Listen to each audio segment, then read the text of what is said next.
பாடல்.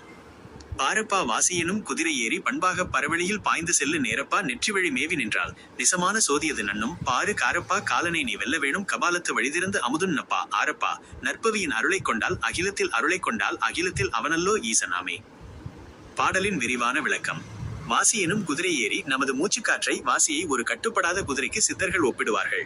பயிற்சியின் மூலம் அந்த சுவாச குதிரையை அடக்கி அதன் மேல் ஏறி பயணம் செய்ய வேண்டும். பரவெளியில் பாய்ந்து செல்லு சுவாசத்தை சீராக்கி அதை சுழுமுனை நாடி வழியாக மேலே ஏற்றினால் அது உங்களை எல்லைகளற்ற அந்த பரவெளியில் காஸ்மிக் ஸ்பேஸ் சஞ்சரிக்க வைக்கும்.